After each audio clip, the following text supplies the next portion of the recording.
What's going on, everyone? My name is Tenebris, and today we got a smaller but very meaningful update to cover for Nightingale. Not just for the fun things that it's adding in, but also how it's setting up for the future. There is a really big update coming for Nightingale, and it might not be soon, but it is on the way. So first, let's cover this big update looming on the horizon, then we'll go over all the patch notes for the update today. Now, I could explain all of this, but I think this is better to hear from the team themselves. So here's a short excerpt from the latest devlog. If you've been following us for a while, you may have noticed our update cadence has been a little bit different recently, and our latest update is smaller in scope than what we did with 0.3 and 0.2. Now, you might be thinking that we're slowing things down here, but actually it's quite the opposite. Since launch, we've received a lot of feedback from players, and while we've made improvements and added new content and fixed a whole bunch of stuff, and it's been great to see that reflected in the most recent Steam reviews, we know there's still a lot of work to be done. The good news is our next update is shaping up to be our most significant to date.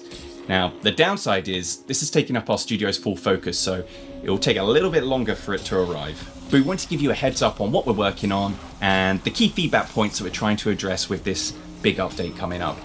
These include things like new players feeling overwhelmed when they start the game, or being unsure how to progress without having to ask our community for help. Just in general, offering more unique challenges distinct to each realm that you enter. Since work is ongoing, we don't have much to share right now, but we are very excited about how the realms are evolving, so we'll be back with more details in the future. So there you go, folks. This big update is aiming to make the game more accessible to players, which is actually a pretty difficult undertaking. The whole tutorial section of the game will likely need to be revamped quite a bit and made more detailed, but there will probably be a lot more effort that goes into that accessibility along the length of a player's playthrough too. But then a huge realm-wide effort to make things feel more distinct and offer unique challenges for us to explore and find. Obviously, this is just a small window into what this big update will be, but for the time standing, I think it's awesome to look forward to. And I am so ready for the realms being made more engaging so that we can have more reasons to spend time in them. So with that future update to look forward to, let's get into today's update, which, though it isn't some huge, massive update, it is adding some very essential quality of life features and fun things for us to experiment with. So let's jump into 0.3.2's patch notes here, first with the highlight features. The highlights start with the Peeps box. I've been saying that one wrong for the longest time now.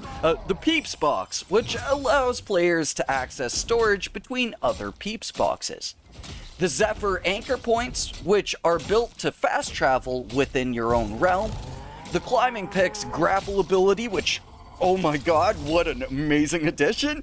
And then online to offline mode character exporting, where you could get your online mode characters over to the offline mode. Offline mode is now available on Steam Deck and also compatible with Steam Cloud. And lastly, they are closing the Spark of Hope event. For our game changes, first for NPCs, the Community Event Trader and Hopeful Wisps are no longer available, which is nice because now Fabled Hunting will be much more straightforward as it used to be, but I am going to miss that Community Event Trader as they had a lot of very nice and kind of useful trades that were just quick and easy to access. But either way. As well, there are the Prodigious Explosive Grenade Satchel and the Dauntless Throwing Knife Sheath are now purchased and available at the Watch Dauntless Tools Essence Trader, which that's great to see as well.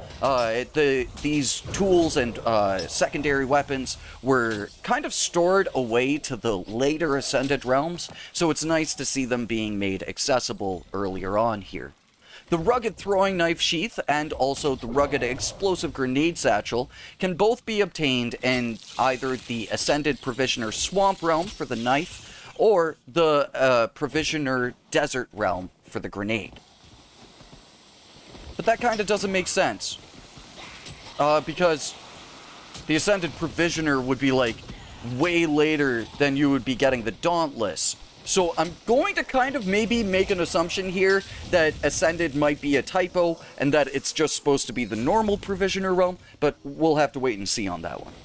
For the player character, player loadout clothing recipes can now be obtained from vendors, and that's going to be interesting to see. It might just all be early game clothing and early game clothing options, but it'll be interesting to see if any of them offer maybe some more late game resources that we can add to them. For resources, they added the Charm of Brawling, which allows for friendly fire for all players who have it equipped and have opted in via doing an in-game emote. And this is crazy. Like, the grappling hook is an amazing addition, but the addition of PvP in this update is something super unexpected. The devs have even gone on the record to say that they weren't going to introduce PvP into the game in interviews way long ago. So it's really interesting seeing it come full circle here because of that bug that happened in 0.3 itself. So yeah, you can PvP now. Next up, we've also got Hopeful Essence will no longer be dropped. Existing Hopeful Essence can be extracted into regular Essence. Another use for Hopeful Essence that hopefully will be maintained here after this update is the ability to use it as a tier 4 Essence when making an infusion, and I think that that's actually a much better use for it. As well, adjustments to the basic Spyglass's resource requirements, and then raw mushrooms should now list attribute bonuses in their description. For bug fixes, first up with building, and this one is an amazing fix. The Carnoots terrorized my early playthrough. So Carnoots will no longer regrow trees through player estates. As long as a stump is under a foundation or shelter, the tree will not grow even if the Carnoot calls. And again, that is an amazing quality of life change here. And then adjustments to the build limit counter to show more accurate item counts. For NPCs, the Sun Giant should no longer summon unintended amounts of automatons in offline mode. For resources, Bound Ichor can no longer be refined into spice, which that's kind of nice to see. It resulted in some unintended folding. And then tools built before 0.3 that lost their ability to use spells should now be able to cast them. And then for miscellaneous, a couple seemingly small, but I think very important changes here. They optimized the shaders, reducing the installation size by about 10 gigabytes. That's pretty sizable right there. And then also some additional memory optimizations, which I'm hoping that will make some fixes to loading into realms and load times in general here. So folks, as I said, it is a smaller update, but man is it adding some important features.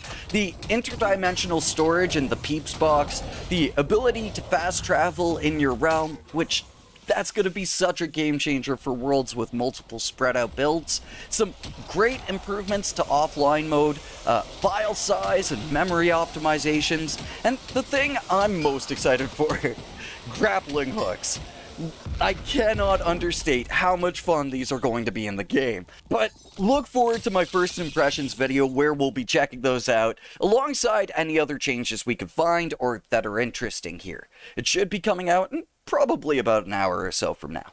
But for now, thank you very much for watching, get hyped for that future update, enjoy this current one, and I will catch you all in the next one. Until then, peace.